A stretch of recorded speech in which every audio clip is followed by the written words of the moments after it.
bagaimana agar mempunyai mindset atau cara berpikir yang ideal atau mungkin yang bagus atau yang baik atau apapun lah.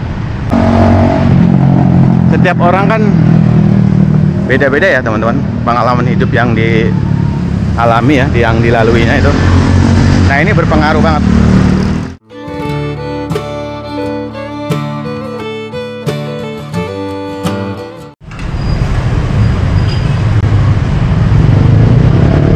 Oke, selamat sore ya. Assalamualaikum warahmatullahi wabarakatuh. Jumpa lagi dengan saya teman-teman, Murad Maulana. Udah lama nih saya nggak nge-vlog sembari jake ya. Ini di Jalan Kesehatan, jaki sore sendiri ya.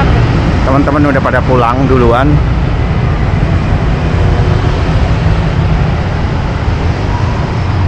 Ya teman-teman, bagaimana agar mempunyai mindset atau cara berpikir yang ideal atau mungkin yang bagus atau yang baik atau apapun lah. Pendek kata yang idealnya seperti apa ya? Mungkin yang secara umum aja lah ya. Secara umum tuh gimana maksudnya? Ya paling tidak tahu mana yang harus dilakukan ya. Harus dilakukan itu, oh ini baik, oh ini kayaknya kurang baik. Jadi penentunya itu dari apa yang dilakukan itu sesuai dengan mungkin ya prosedur, norma ya, atau mungkinnya secara hukum juga sesuai ya, tidak melanggar ya. Pada intinya apa yang dilakukan itu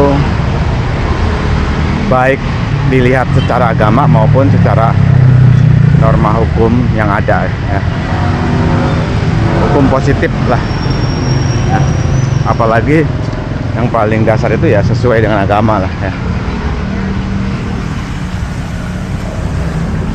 Nah teman-teman, seringkali ya mungkin kita bisa melihat atau menilai ada seseorang yang cara berpikirnya itu keren banget atau mungkin dianggapnya biasa saja.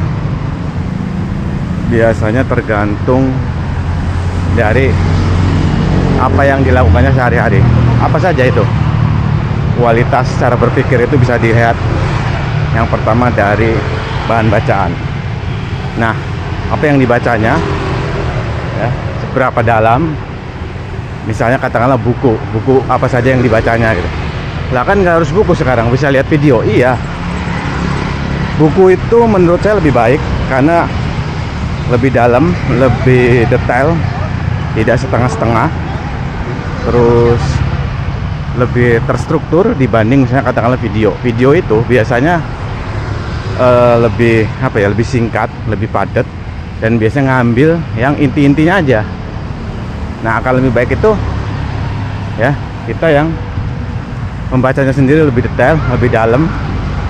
Sebagai contoh nih, misalnya kita pengen mendalami terkait slow living.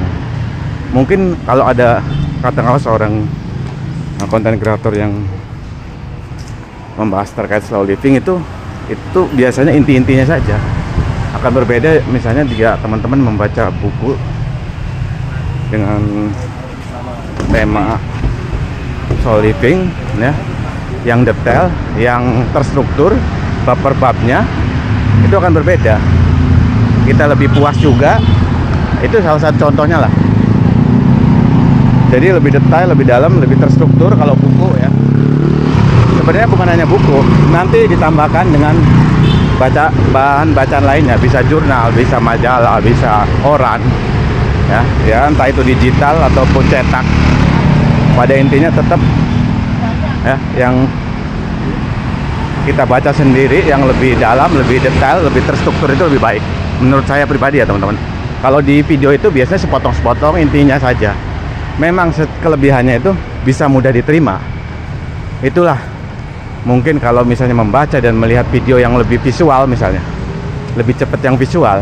Tapi kalau orang-orang yang untuk melatih kita cara berpikir, ya lebih pas itu ya buku lah, teks gitu. Itu yang pertama ya teman-teman. Yang kedua, biasanya tergantung pada pengalaman hidupnya. Setiap orang kan beda-beda ya teman-teman, pengalaman hidup yang dialami ya, yang dilaluinya itu. Nah ini berpengaruh banget. Kalau dalam istilah manajemen pengetahuan ada yang namanya tacit knowledge ya. Pengetahuan tacit, ada juga pengetahuan eksplisit. Nah eksplisit itu tadi seperti buku, jurnal dan lain sebagainya ya, yang tertulis. Nah kalau yang tacit yang masih dalam otak atau pengalaman-pengalaman hidup lah.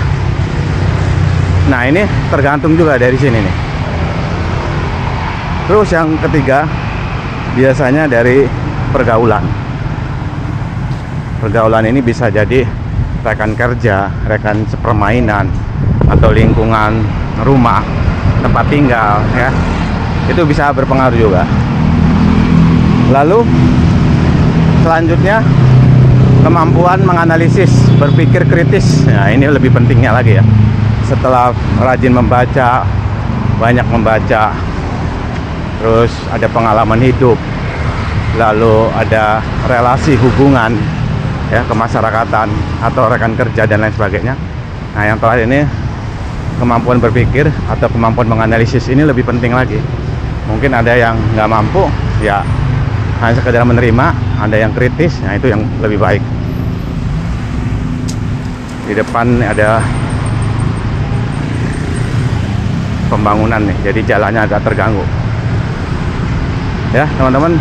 Intinya 4 itu ya, banyak membaca, terus pengalaman hidup atau pengetahuan tacit, lalu lingkungan pergaulan, pertemanan, rekan kerja, kemudian kemampuan berpikir kritis, menganalisis.